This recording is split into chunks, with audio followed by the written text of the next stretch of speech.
हम चाहते हैं सपा हमारा साथ दे बीजेपी को हराने के लिए। मैं अखिलेश यादव जी को धन्यवाद देता हूं कि उनका बिल्कुल उद्देश्य बीजेपी को हराने का है। क्या कहा है उन्होंने कि मतलब हम भी चाहते थे, अखिलेश जी चाहते थे कि भाजपा को हराया जाए, मजबूत जो है हराया जाए। लेकिन आप अगर कमलनाथ जी ने ये कहा है तो कमलनाथ जी पूरी बात कहें, और जब बीजेपी को हराना है तो चाहे वो कांग्रेस हो चाहे समाजवादी पार्टी, उसको झूठ नहीं बोलना चाहिए। विपक्षी गठबंधन केवल सत्ता के लोलुप लोगों का एक समूह है जो जैसे जैसे चुनाव की तिथियां पास आएंगी आपस में कभी मतैक्यता नहीं बनेगी।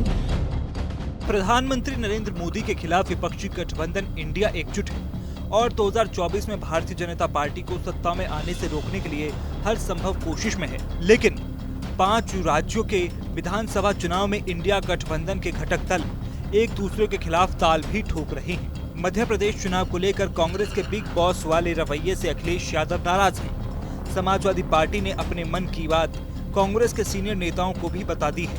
अखिलेश यादव के बदले हुए तेवर के बाद अब कमलनाथ डैमेज कंट्रोल करने में जुट गए हैं, लेकिन सपा अब 50 सीटों पर अपनी उम्मीदवार उतारने की तैयारियों में जुटी है।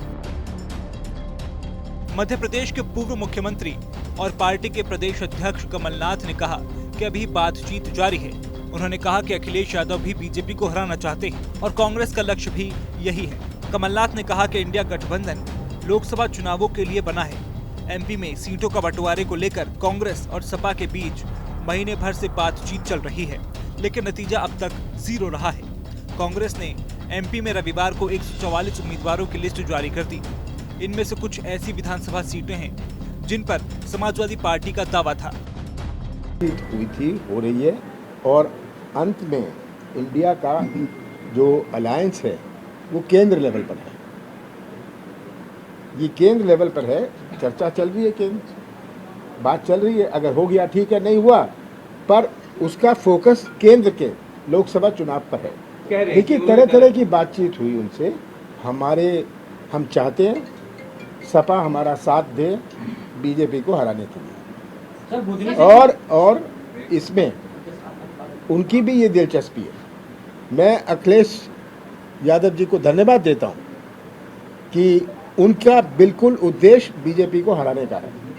मैं धन्यवाद देना चाहता हूं। उन्होंने खुद मुझे कहा हम मिलकर हराना चाहते हैं, पर हमें भी अपनी स्थिति, स्थानीय स्थिति देखनी है। इसमें कुछ पेच फंस जाते हैं, क्योंकि जो कैंडिडेट है वो कहता है, अगर वो कहें हम आपके कैंडिडेट को भी दे देते हैं, हमारा कैंडिडेट कहता है मैं सपा के सिंबल में नहीं लड़ूंगा, तो क्या करें?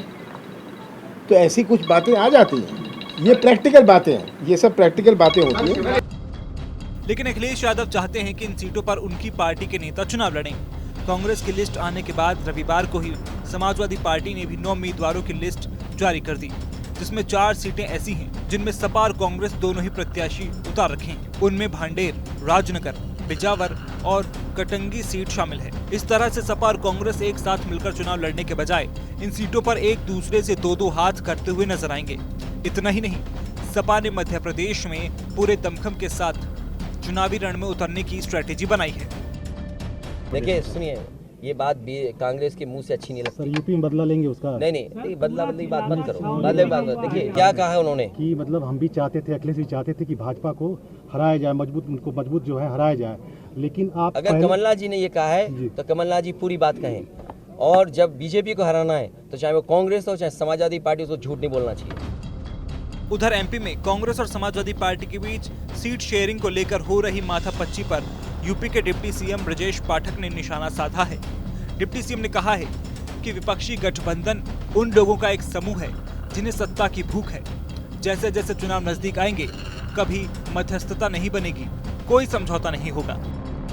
जीत रहे हैं, और विपक्षी गठबंधन केवल सत्ता के लोलुप लोगों का एक समूह है जो जैसे जैसे चुनाव की तिथियां पास आएंगी आपस में कभी मतैक्यता नहीं बनेगी।